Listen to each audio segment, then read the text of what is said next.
नमस्कार विद्यार्थी मित्रों, गीतांजलि विद्यालयना ऑनलाइन क्लास में आप सबનું हार्दिक स्वागत છે। ધોરણ 12 નામાના મૂળતત્વ એકમ રોકડ પ્રવાહપત્રક અગાઉના પીરિયડની અંદર આપણે રોકડ પ્રવાહપત્રક વિશે સમજૂતી મેળવી ચૂક્યા છીએ। સાથે સાથે રોકડ પ્રવાહપત્રકને લગતા દાખલાની આપણે ગણતરી પણ કરેલી હતી। बराबर। तो आज रोकड़ प्रवाह पत्रक ने लगता दाखला विस्तृति चर्चा करिए। पाठ्यपुस्तक में मात्र 2 दाखला आपेला छे रोकड़ प्रवाह पत्रक ना, परंतु आपणी प्रेक्टिस थाय ते माटे मैं एक रकम लखेली छे। तो आ रकम ना आधारे आपणे रोकड़ प्रवाह पत्रक ની ગણતરી કરીએ। मैं तमने अगाऊ पण कीधेलू के बोर्डनी परीक्षानी अंदर रोकड़ प्रवाह पत्रकमांथी पूछाता होय तेमांथी एक ज रीतनो दाखलो पूछाવાનો છે તે એટલે કે રોકાણ પ્રવૃત્તિમાંથી ઉદ્ભવતો રોકડ પ્રવાહ। રોકાણ પ્રવૃત્તિમાંથી ઉદ્ભવતો રોકડ પ્રવાહની ગણતરી વાળા દાખલા આવે છે, જેમાં 2 રીત છે। એક વર્ષની માહિતી આપી હોય તેવા અને 2 વર્ષની માહિતી આપી હોય તેવા। એક વર્ષની માહિતી આપી હોય तो दाखलो गणવામાં एकदम इजी। रोकड़નો આવક પ્રવાહ હોય તો પ્લસ કરો, રોકડનો જાવકનો પ્રવાહ હોય તો પ્લસ કરો। પણ ઓળખવું મહત્વનું છે કે આ રોકાણ પ્રવૃત્તિ છે। કામગીરી પ્રવૃત્તિ હોય કે નાણાકીય પ્રવૃત્તિ હોય તો એને ધ્યાનમાં લેવાની નહીં। માત્ર ને માત્ર રોકાણ પ્રવૃત્તિમાં આવકનો રોકડ પ્રવાહ, રોકાણ પ્રવૃત્તિનો જાવકનો રોકડ પ્રવાહ દર્શાવી દો। सरवात बादबाकी करो तो तरत जवाब આવી જાય, एकदम इजी પડે। પરંતુ જ્યારે 2 વર્ષની માહિતી આપી હોય ત્યારે મિલકતમાં વધારો થયો કે ઘટાડો થયો, એટલે કે મિલકત ખરીદી કે મિલકત વેચી, એ રીતે દ્રશ્ય મિલકત માંડીવારી કે દ્રશ્ય મિલકત વેચી, અદ્રશ્ય મિલકત માંડીવારી અથવા તો વેચી, તો તેની આપણે गणतरी करवी पड़े, खाता बनाववा पड़े। तो तेना परथी आपने खबर पड़ी जाए कि आ वर्ष दरमियान आपणे बिनचालू मिलकतो એટલે કે કાયમી મિલકતો ની ખરીદી કરી કે વેચાણ કરી, એવી રીતે અદ્રશ્ય મિલકતોની માંડીવારી વેચાણ કર્યું કે નવી વસાવવામાં આવી, તો તેની આપણે कोष्टक स्वरूपे એટલે કે खाता स्वरूपे એની ગણતરી કરવી પડે, જેથી આપણને ખબર પડે કે મિલકતમાં શું થયો, વધારો થયો કે ઘટાડો થયો। એવી રીતે રોકાણ કર્યા હોય કોઈ પણ જગ્યાએ રોકાણમાં વધારો કર્યો કે રોકાણ આપણે હતાઈમાં વેચી દીધા, બરાબર। આ બધી જ માહિતી મારે તમારે કોષ્ટક સ્વરૂપે એની એટલે કે ખાતા સ્વરૂપે એની ગણતરી કરવી પડે। તો રકમ એક મેં ઉદાહરણ અલગથી લીધેલું છે, જેમાં તમારે નવનીતની પાછળ વધારાના દાખલા આપ્યા છે। નવનીતની પાછળ વધારાના દાખલા આપ્યા છે। ઈ દાખલામાં એક દાખલો એટલે કે નીચે આપેલ વિગતોના આધારે શિલ્પા લિમિટેડ નું રોકાણ પ્રવૃત્તિમાંથી ઉદ્ભવતા રોકડ પ્રવાહની પત્રકને તૈયાર કરો। કોણ કરવાનું છે આપણે? શિલ્પા કંપની લિમિટેડ નું। અને કયું કરવાનું છે? રોકાણ પ્રવૃત્તિમાંથી। કઈ પ્રવૃત્તિ કીધું છે એને? રોકાણ પ્રવૃત્તિમાંથી ઉદ્ભવતો રોકડ પ્રવાહ, જેમાં તમને 11 વર્ષની માહિતી અને 4 વર્ષની માહિતી આપી દીધેલી છે, બરાબર છે। તો એના આધારે મિલકતમાં શું થાય, વધારો થાય કે ઘટાડો થાય, તેને આપણે ખાતા સ્વરૂપે મૂકીએ, ખબર પડી જાય। તો શરૂઆતની મિલકત 7,50,000 મકાન, આ શરૂઆતની કહેવાય ને, 31/16 શરૂઆતની કહેવાય, 31 શું કહેવાય? આખરી મિલકત કહેવાય, બરાબર। તો મકાનની શરૂઆતની બાકી 7,50,000 અને મકાનની આખરી બાકી પણ 7,50,000। આમ જોવા જઈએ તો મકાન છે એ મિલકતમાં વધારો કે ઘટાડો થતો નથી। તેમ છતાં આપણે ખાતા સ્વરૂપે જોઈ લઈએ તો મિલકત કોઈ પણ પ્રકારની મિલકતો હોય, આ બધી મિલકતો છે, કોઈ પણ પ્રકારની મિલકત હોય, મિલકતની હંમેશા શરૂઆતની બાકી કેવી હોય? ઉધાર બાકી હોય, બરાબર। તો મિલકતની શરૂઆતની બાકી આ 16 શરૂઆતની બાકી હોય ને, શરૂઆતની બાકી હંમેશા કઈ બાકી હોય? ઉધાર બાકી।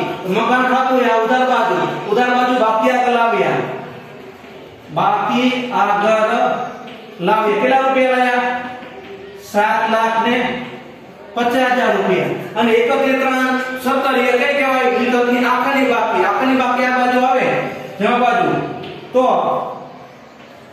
बाकी आगे लई गया केला रुपया है 7,50,000 आम जोवा जाए तो मकान में વધારો ઘટાડો થતો નથી શરૂઆતમાં છે એટલા એ આપવાના છે એટલે મકાનમાં કઈ વધારો ઘટાડો થયો નહીં તો 7,50,000 ઈમણા અહીંયા પણ 7,50,000 ઈમણા બરાબર છે એટલે મકાનનો વધારો ઘટાડો થતો નથી બરાબર છે તેથી એની નોંધ આપણે રોકડ પ્રપત્રમાં કઈ કરવાની જરૂર નથી આ વખતે નથી જાઓ એટલે અહીંયા રોકડ પ્રપત્રમાં કઈ ગણતરી કરતા નથી જો ખરીદતા હોય તો આપણે અહીંયા માઈનસ માં રકમ લખતા હોય અને મકાન વેચતા હોય તો આપણે આને પ્લસમાં બરાબર ખરીદતા હોય તો રકમ ખૂટી અહીંયા આવશે વેચતા હોય તો ખૂટી રકમ અહીંયા આવશે જો તમે મકાન વેચતા હોય દાખલા તરીકે મકાન 7,50,000 છે બરાબર અને મકાન અહીંયા આવ્યું આખરે બાકી દાખલા તરીકે 5 લાખ હોય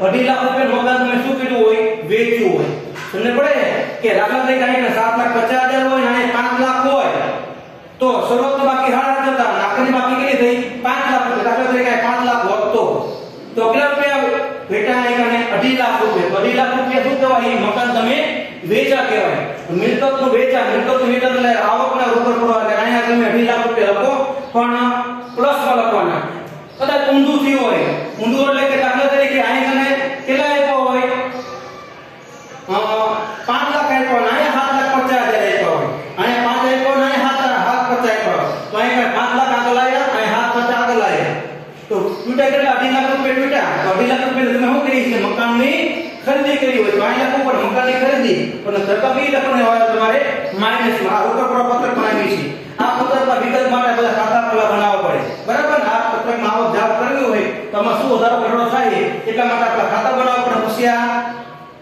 ખબર પડી જાય આપણે ચાલો તો મકાનમાં કઈ વધારો ઘટાડો થતો નથી ખબર પડી ગઈ કદાચ વધુ ઓછી રકમ આવી તો તમને ખબર પડી જવી જોઈએ સિમ્પલ તમે આમ કાલ્પનિક વિચાર કરો અને રકમના જે વિચાર કરો તો શરૂઆતમાં એટલા હતા આખરની બાકી એટલી હોય તો જો શરૂઆત બાકી ઓછી હોય આખરની બાકી વધુ હોય તો શું થયું હોય ખરીદી કેટલી હોય મિલકતની એવી રીતે શરૂઆતની બાકી કેવી હોય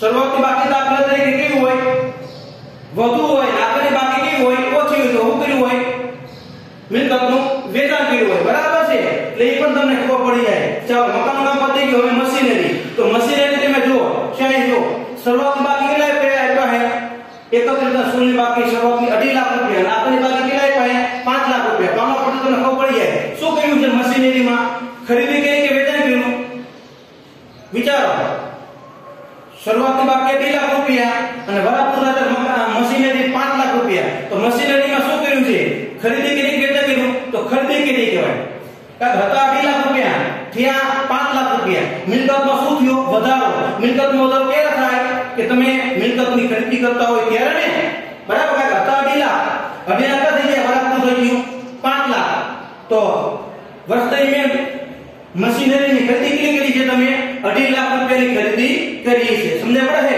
અને ખરીદી કરી હોય તો આ મશીનરી લખવાનું રકમ કેટલી લખવાના હવે મશીનરીમાં માઈનસ ખરીદી એટલે જાવકનો રોકડ પ્રવાહ બની ગયો એવી ચાલો આનો પેલા ફૂટ લઈ તો મશીનરી શરૂઆતની બાકી મિલકતની બાકી ધરો ને તો બાકી આગળ લાવ્યા કેટલા રૂપિયા 2,50,000 રૂપિયા આખરની બાકી કેટલી 5 લાખ રૂપિયા તો બાકી આગળ લઈ ગયા કેટલા રૂપિયા 5 લાખ રૂપિયા સરવાળો કરો તો અહીંયા કને 5 લાખ રૂપિયા અહીંયા પણ 5 લાખ રૂપિયા ભેગા કેટલા 2.5 લાખ રૂપિયા ભેટા ને તો એ ભેટા જે હકીકતમાં આપણે વસ્તુમાં શું કરી છે મશીનરીની શું કરી છે ખરીદી કરી હોય ખરીદી કેટલું આવે એને બેંક ખાતે અને કાઉન્સમાં લોકો પ્રશ્ન છે એટલે આપણે શું કીધા છે 2.5 લાખ રૂપિયાના વસ્તુમાં મશીનની ખરીદી કરી અને મશીનરીની ખરીદી કરવામાં આવે તો શું થાય રોકડનો આવકનો પ્રવાહ કે રોકડનો જાવકનો પ્રવાહ તો રોકડનો જાવકનો પ્રવાહ કહેવાય ને રોકાણ પ્રવૃત્તિનો રોકડનો કે પ્રવાહ કહેવાય ને જાવકનો રોકડ પ્રવાહ કે ધંધામાંથી રોકડ જશે અને મિલકત 2.5 લાખ રૂપિયાની વધશે તેથી અહીં લખું મશીનરીની ખરીદી કેટલા રૂપિયા 2,50,000 રૂપિયા અને જાવકમાં શું લખવું પડે ને કાઉન્સમાં લખવું પડે કાઉન્સ એટલે ઋણમાં થઈ ગઈ.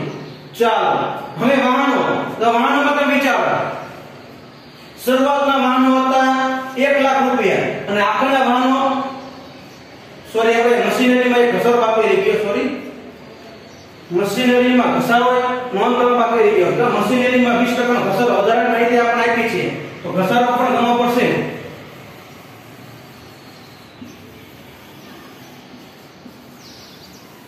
મશીનરીમાં પેલા ઘસારો ગણવો પડશે. ચાલો જોઈ લે પેલા ઘસારો. શરૂઆતી બાકી 2 લાખ રૂપિયા અને આખરની બાકી કેટલા રૂપિયા આપ્યા છે? 5 લાખ રૂપિયા, બરાબર છે. હવે વધારાની માહિતી જો, મશીનરી પર 20% લેખે ઘસારો ગણો, તો મશીનરી શરૂઆતના હતા 2 લાખ રૂપિયા, એના 20% લેખે ઘસારો, તો અહીં ઘસારો આવશે. ઘસારો કેટલા રૂપિયા આવે? 20% લેખે 50,000 રૂપિયા. 2 લાખના 20% લેખે 2 લાખના 20% લેખે ઘસારો કેટલો ગયો? 50,000 રૂપિયા. હવે આનો સરવાળો કરીએ તો આ બાજુ સરવાળો કેટલો બની ગયો? 5,50,000. આ બાજુ પર કેટલા મૂકવાના આવશે? 5,50,000. ઘટા કેટલા? 3 લાખ રૂપિયા, બરાબર ને? તો 3 લાખ રૂપિયાની શું કરી છે આપણે? મશીનરીની શું કરી છે? ખરીદી કરી એટલે હું લખું પડાય કે બેંક ખાતે. સમજ પડે છે? હજુ એકવાર રિપીટ કરું છું. મશીનરી પર 20% લેખે ઘસારો કરવાનો છે, તો મશીનરી શરૂઆતના હતા 2 લાખ રૂપિયા, 2.5 લાખ ઉપર 20% લેખે ઘસારો ગણતરી કરો તો કેટલા રૂપિયા થાય? 50,000 રૂપિયા. અને મશીનરીની આગળની બાજુ કેટલા રૂપિયા? 5 લાખ રૂપિયા. એટલે 5.5 લાખ રૂપિયા થયા. 5.5 અહીં મૂકો, 5.5 માં 2.5 બાદ કરો તો વધ્યા કેટલા? 3 લાખ રૂપિયા. મશીનરી ખરીદી કરી આપણે કેટલાની ખરીદી કરી છે? આપણે કને 3 લાખ રૂપિયાની ખરીદી કરી, બરાબર? સમજ પડી ગઈ? કાકા એક વધારાની માહિતી આપણે આપી, આમાં વધારાની માહિતી આપણે ભૂલી ગયા હતા ગણતરી, પણ વધારાની માહિતી તમે જો 20% લેખે આપી. સમજ પડી ગઈ? હજી એકદમ મશીનરી શરૂઆતી બાકી 2 લાખ રૂપિયા, તો બાકી આગળ આવે 2 લાખ રૂપિયા. આખરની બાકી 5 લાખ રૂપિયા, તો આખરની બાકી 5 લાખ રૂપિયા. હવાલામાં એમ કહે છે કે મશીનરી ઉપર 20% લેખે ઘસારો ગણો, તો મશીનરી શરૂઆતની બાકી પર ઘસારો ગણાય, આખરની બાકી પર ઘસારો ગણાય નહીં. આની પર ઘસારો ન ગણાય, આની પર ઘસારો ગણાય. તો 2.5 લાખ રૂપિયાના 20% લેખે ઘસારો કેટલો બનશે? 50,000 રૂપિયા, બરાબર? તો 5 અને 50 એટલે 5.5 લાખનો સરવાળો. અહીંયા 5.5 લાખ, 5.5 માં 2.5 લાખ બાદ તો વધ્યા કેટલા? 3 લાખ રૂપિયા શું કરી છે આપણે? મશીનરીની ખરીદી કરી હશે, બરાબર? વર્ષ દરમિયાન મશીનરી કેટલા નવા ખરીદાય છે? આપણે 3 લાખ રૂપિયા ખરીદાય છે. મશીનરીની ખરીદી બરાબર લેખા જવાબનો રોકડ પ્રવાહ. ચાલો આગળ વાહનો. તો વાહનો પર કેટલા ઘસારો હોય? 10% લેખે. તો ચાલો પહેલા જોઈએ વાહનોની શરૂઆતની બાકી કેટલી? 1 લાખ રૂપિયા. તો બાકી આગળ લાવ્યા, આની જેમ તે બાકી આગળ આવે કેટલા રૂપિયા આપ્યા? વાહનોની શરૂઆતની બાકી 1 લાખ રૂપિયા અને બાકી આગળ લઈ ગયા. આખરી બાકી કેટલી? 1,75,000, બરાબર છે? વાહનોની શરૂઆતની બાકી 1 લાખ, વાહનોની આખરની બાકી 1,25,000. હવે હવાલામાં શું કહે છે? વાહનો પર 10% લેખે ઘસારો ગણો, તો શરૂઆતની બાકી પર 10% લેખે ઘસારો, અહીં ઘસારો 1 લાખ 10% લેખે કેટલા રૂપિયા થાય? 10,000 રૂપિયાનો ઘસારો ગણાય છે. સરવાળો કરો આનો તો કેટલા થાય? 1,35,000. આ બાજુ પણ 1,35,000. વિધા કેટલા? 35,000 રૂપિયા ઘટ્યા. 35,000 રૂપિયાને શું કરી છે આપણે? વાહનોની શું કરી છે? ખરીદી કરી હોય ને બેંક ખાતે. સમજ પડી ગઈ? કેટલાની ખરીદી કરી છે આપણે? કુલ 35,000 ની ખરીદી કરી છે વર્ષ દરમિયાન. કારણ કે શરૂઆતના હતા 1 લાખ, આખરી બાકી 25 વાહનો પર 10% લેખે ઘસારો ગણો તો 1 લાખ ને 10% લેખે 10,000 રૂપિયા. શરૂઆત 1 લાખ ને 35,000, 1 લાખ 35 મૂકો, 1 લાખ 35 માં 1 લાખ બાદ કરો, વેલા કેટલા? 35,000. તો 35,000 આ બાજુ આવતી એટલે અપરૂવ કર્યું હોય. વાહનોની ખરીદી કરી હશે. વાહનોની ખરીદી એટલે કયો કહેવાય? જાવકનો રોકડ પ્રવાહ. અહીં પણ લખું વાહનોની ખરીદી પણ કેવો ગણાશે? જાવકનો ને 35,000 કાઉન્સમાં લખવા પડશે છે, બરાબર છે? ચાલો હવે આગળ કોણ આવે છે? પાઘડી, બરાબર ને? પાઘડી જો તો પાઘડી શરૂઆતની 1,12,500 અને આખરી બાકી કેટલા આપ્યા છે? 75,000. તમે વિચારો પાઘડી કઈ મિલકત કહેવાય? અદ્રશ્ય મિલકત. અદ્રશ્ય મિલકત શરૂઆતમાં વધુ હોય અને વર્ષ ના અંતે ઓછી હોય તો શું કર્યું હોય પાઘડીમાં ઘટાડો થયો એટલે પાઘડી શું કરી હોય વર્ષ દરમિયાન માંડી વાળી હોય બરાબર છે તો ચાલો જોઈ લઈએ પહેલા તો મિલકતની બાકી હોય ને ઉધાર બાકી હોય બાકી આગળ લાવ્યા કેટલા રૂપિયા 1,12,500 બરાબર ના બાજુ બાકી આગળ લઈ ગયા કેટલા આપ્યા 75,000 સરવાળો કરી આ બાજુ સરવાળો 1,12,500 અહીંયા પણ 1,12,500 ઘટતી રકમ 25 ને 37,500 પણ અહીંયા આપણે બેંક ખાતે ને લખી પાઘડી વેચતા નથી પાઘડી શું કરી છે આપણે એને માંડી વાળી છે માંડી વાળેલી પાઘડી કેટલી માંડી વાળી આપણે વર્ષ દરમિયાન 37,500 ની પાઘડી માંડી વાળી છે હવે માંડી વાળી એટલે આપણે જાપ રોકડ તરીકે દર્શાવવાના નથી કારણ કે માંડી વાળેલ પાઘડી ઈ હકીકતમાં ધંધાનો કેવો ખર્ચ ગણાય છે બિન રોકડ ખર્ચ ખાસ યાદ રાખજો પાઘડી માંડી વાળી જો પાઘડી વેચતા નથી આપણે પાઘડી શું કરી માંડી વાળી પાઘડીને માંડી વાળી એટલે શું થયો કે ધંધાનો ખર્ચ થઈ ગયો નુકસાન થઈ ગયું તેથી આ કયા પ્રકારનો ગણાય છે બિન રોકડ ખર્ચ નુકસાન અને આની નોંધ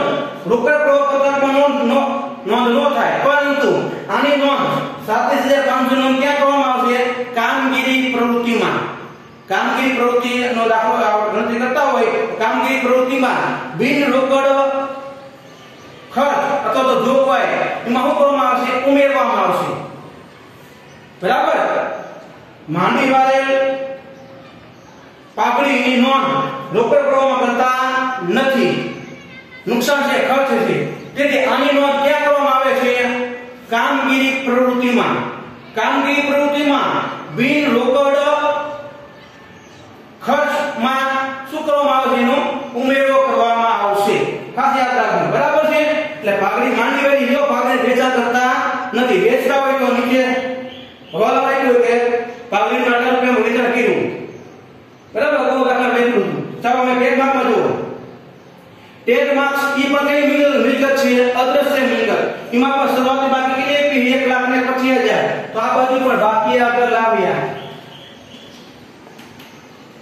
1,25,000 અહીંયા પણ બાકી આગળ લઈ ગયા કેટલા રૂપિયા આપણી બાકી 1,00,000 રૂપિયા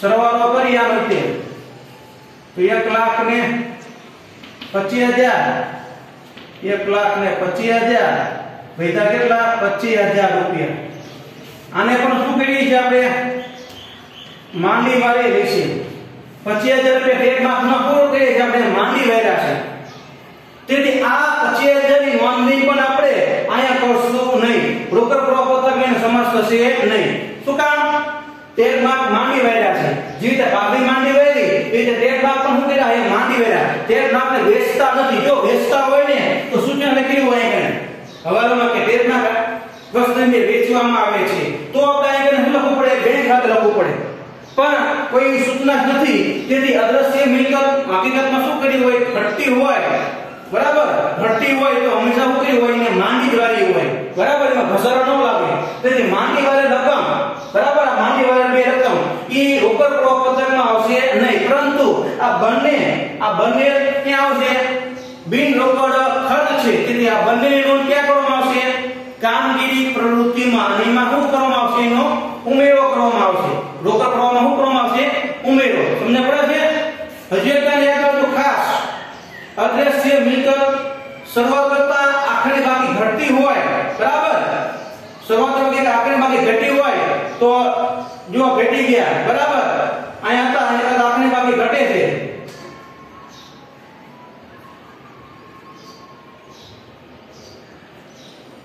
અત્યારે કેટલા 1,00,000 માંથી કેટલા થયા 1,12,500 માંથી 75 થયા એટલે કેટલા 7,500 ઘટ્યા એ રીતે 1,00,000 માંથી 1,00,000 ઘટ્યા તો કેટલા રૂપિયા ઘટ્યા 25,000 રૂપિયા ઘટ્યા ઈ ઘટ્યા એ હકીકતમાં શું કહેવાય માંડી વાળી હોય કારણ કે અદ્રશ્ય મિલકત ઉપર ઘસારો ગણવાનો નથી એને શું કરવામાં આવે માંડી વાળી રકમની નોંધ ક્યાં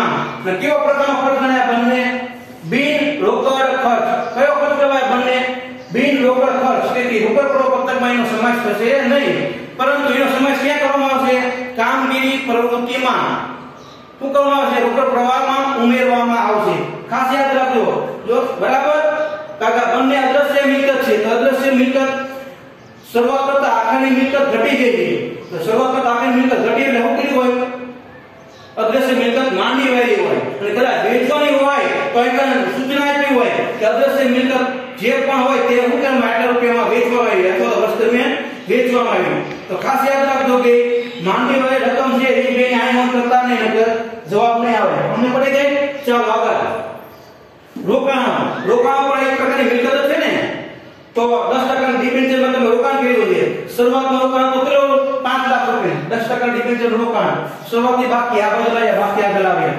બાકી આગળ લાવ્યા કેટલા રૂપિયા 5 લાખ રૂપિયા અને આ બાજુ બાકી આગળ લઈ ગયા કેટલા રૂપિયા છે 7,50,000 સરવાળો કરીએ બંને બાજુનો તો 750 આ બાજુ પણ 750 ભેગા કેટલા 2,50,000 આમાં પણ શું થયું છે હકીકતમાં ખરીદી કરી છે ને શું કર્યું છે આપણે ડિબેન્ચરમાં શું કર્યું છે રોકાણ વધાર્યું છે કાકા શરૂઆતમાં હતા 5 લાખ અને વરાપું છે તો ડિબેન્ચર રોકાણ થઈ ગયા 2.5 લાખ તો 2 લાખ રૂપિયા ડિબેન્ચરમાં શું કર્યું છે આપણે રોકાણ કર્યું છે તો ડિબેન્ચર ખરીદાય છે તો અહીં લખું બેંક ખાતે ડિબેન્ચર ખરીદી એવું છે ને તો લખો અહીં મને 10% ના ડિબેન્ચર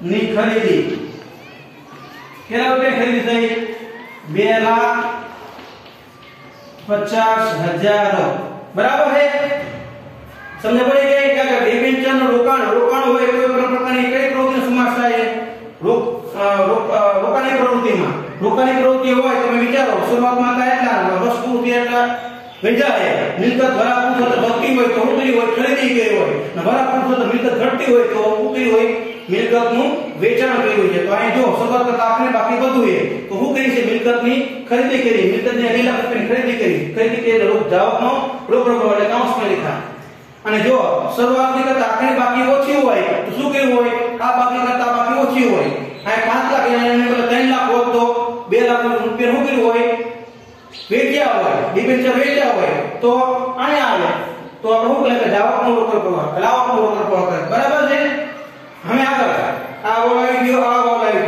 આ જો વર્ષની શરૂઆતમાં રોકાણોમાંથી 40% રોકાણો કેટલામાં વેચી દીધા 3,75,000 માં વેચ્યા રોકાણો વેચવામાં આવે તો કઈ પ્રવૃત્તિ ગણાય આવકનો રોકડ પ્રવાહ ગણાય તો લખો અહીં મને રોકાણોની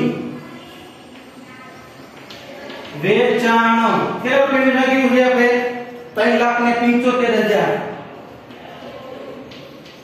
પર કેવો પ્રવાહ ગણાય છે આવકનો એટલે કાઉન્સમાં લખવાના નહીં ધનમાં આવશે છેલ્લો જોઈ લઈએ રોકાણો પર વ્યાજ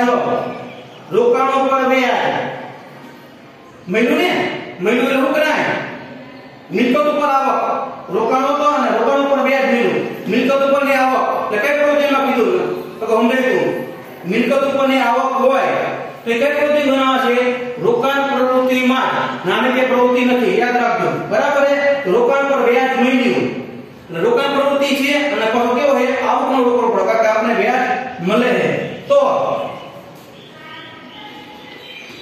રોકાણ વ્યાજ કેટલા રૂપિયા 75,000 એટલે ઈને પર કેમ આપશો આપણે ધનમાં મળે છે એટલા માટે ચાલો આનો તમે સરવાળો બાદબાકી કરો તો 3 લાખ ને 5 લાખ ને 5,85,000 5,85,000 માંથી 4,50,000 બાદ કરો તો 3,75,000 કેટલા વધે 1 2 5,85,000 5,85 માઈનસ 4,50 વેદા કેટલા 3 35 વિધાન 3,35,000 તો કયો પ્રવાહ બને છે આ કયો બને છે કૌંસમાં જવાબ બને કે માઈનસ છે ના હું એ પ્લસ તમને પડે છે તો 3,35,000 રૂપિયા કોનો કૌંસમાં આયા એટલે કયો પ્રવાહ બને છે આનો જાવકનો રોકડ પ્રવાહ લખો અહીં કને રોકાણ પ્રવૃત્તિનો જાવકનો રોકડ પ્રવાહ સમજ પડી ગઈ શું કહે છે કે આ 3,35,000 એટલે કે જો આનો સરવાળો કરો તો કેટલો થાય 5,85,000 માઈનસ માં અને આ બેનો સરવાળો કરો તો પ્લસ 4,50,000 બાદ થઈ તો વધ્યા કેટલા માઈનસ માં 3,35,000 રૂપિયા એટલે માઈનસ માં આવતો એટલે કૌંસમાં એટલે શું કરાય કૌંસમાં તો જાવકનો રોકડ પ્રવાહ સમજ પડી ગઈ ખાસ યાદ રાખજો જ્યારે પણ બે વસ્તુની માહિતી આપી હોય ત્યારે દ્રશ્ય મિલકતમાં શું થાય વધારો થાય કે ઘટાડો થાય છે એટલે કે મિલકતની ખરીદી કરવામાં આવે છે કે મિલકતનું વેચાણ કરવામાં આવે છે તો તમે આવી રીતે ખાતા બનાવશો તો તમને આઈડિયા આવશે જો તમે વિચારો કે આ બધું ખૂટતી રકમ આવતી હોય તો મિલકતની ખરીદી કરી હોય અને આ બધું ખૂટતી રકમ આવતી તો મિલકતનું શું કર્યું હોય વેચાણ બરાબર જો મિલકતની ખરીદી કરી હોય તો શું ગણાય છે જાવકનો પ્રવાહ એટલે માઈનસ માં રકમ લખવાની થશે અને આ બધું ખૂટતી રકમ આવતી હોય એટલે વેચાણ કેટલું કહેવાય તો એ રકમ જે લખવાની એ લખવાની પણ હું લખવાનું આવે છે ધનમાં કૌંસમાં લખવાની નહીં બરાબર આ મિલકતો એવી રીતે પછી અદ્રશ્ય મિલકતમાં ખાસ ધ્યાન આપજો શરૂઆતની કરતા મિલકત આખા વર્ષમાં ઘટતી હોય શરૂઆત કરતા આખરી મિલકત ઘટતી હોય ત્યારે શું કર્યું હોય મિલકત માંડી વાળી હોય બરાબર જો સૂચના ન આપી હોય તો મિલકત શું કરી હોય હકીકતમાં અદ્રશ્ય મિલકત માંડી વાળી કારણ કે પાગડીના પેટમાં ની કોઈ સૂચના નથી પણ બે માં શું થાય ઘટાડો થાય બંને શું કરી છે આપણે માંડી વાળી છે બરાબર જો એ કીધું હોય પેટમાં વર્ષ દરમિયાન વેચવામાં આવ્યા તો આપણે શું લખે બેંક ખાતે વર્ષ દરમિયાન પેટમાં વેચવામાં આવ્યા તો આપણે બેંક ખાતે લખે બરાબર છે તો પછી નોંધ થાય 25,000 રૂપિયા પણ આયા મને મિલકતને કોઈ સૂચના નથી અદ્રશ્ય મિલકતની તેથી હકીકતમાં શું કર્યું હોય શરૂઆત કરતા આખરી બાકી ઘટી હોય ઓછી હોય એટલે અદ્રશ્ય મિલકતને શું કર્યા હોય માંડીવાળી હોય તો બંને રકમ આપણે માંડીવાળી છે અને માંડીવાળી રકમ હકીકતમાં ધંધામાં શું કયો ગણાય બિન રોકડ ખર્ચ અને બિન રોકડ ખર્ચ હોય તો એને રોકડ પ્રવૃત્તિમાં સમાવેશ કરવામાં આવતો નથી આની નોંધ ક્યાં કરવામાં આવે છે કામગીરી પ્રવૃત્તિમાં બિન રોકડ ખર્ચ અને જોગવાઈ તમે કામગીરી પ્રવૃત્તિમાં જોયું છે તેમ છતાં તમને થોડીક માહિતી આપી દઉં બિન રોકડ વ્યવહારો કયા કયા આવે બિન રોકડ વ્યવહારો કયા કયા તો એક અદ્રશ્ય મિલકતનો ઘટાડો એટલે માંડી વાળી હોય બીજું અવાસ્તવિક મિલકતનો ઘટાડો થયો હોય એટલે પ્રાથમિક ખર્ચા હોય ડિબેન્ચર વટાવો છે આ બધા છે એ કહેવાય અવાસ્તવિક મિલકતમાં ઘટાડો થયો હોય એ સિવાય મિલકતનું વેચાણનું નુકસાન હોય મિલકત વેચાણનું નુકસાન તો પણ શું થશે મિલકત વેચાણનું નુકસાન એ પણ બિન રોકડ ખર્ચ જ ગણાશે એ સિવાય સામાન્ય અનામતમાં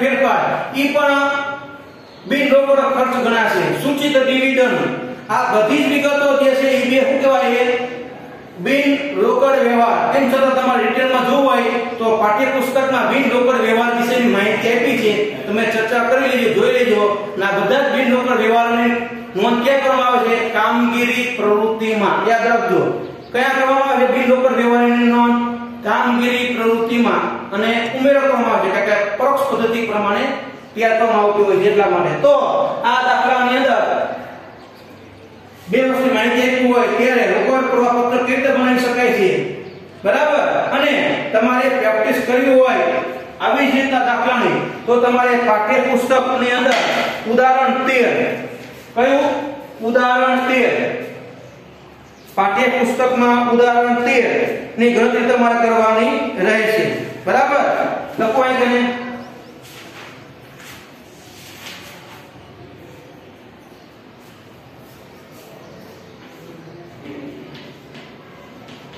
લેસન ઉદાહરણ 13 પેજ નંબર કેટલા પર આપ્યું છે 273 ઉપર બરાબર ખાસ યાદ રાખજો આ જે દાખલો તમારે ગણવો હોય પ્રેક્ટિસ માટે તો તમારે ઉદાહરણ 13 ગણજો પેજ નંબર 273 ઉપર આપ્યો છે આ રીતનો દાખલો છે પ્રેક્ટિસ માટે એટલે તમને આઈડિયા આવી જશે ઓકે બરાબર હજુ પણ આને લગતા આપણે વધારે પ્રેક્ટિસ માટે દાખલાની ગણતરી કરશું બરાબર અમે જ્યારે પેજ આવશે ત્યારે ઓકે આપણે અત્યારે આ લઈને રાખીએ છીએ તેમ છતાં હજુ પણ કોઈ પણ બાબતમાં કોઈ પ્રશ્ન હોય તો મને ફોન કરીને પૂછી લેજો કે સાહેબ હકીકતમાં આ કેવી રીતે થાય છે બિન રોકડ વ્યવહાર શું છે કેમ આમાં નોંધ નથી થતી શું છે તો બધી હું તમને માહિતી આપી દઈશ બરાબર ફોન દ્વારા ઓકે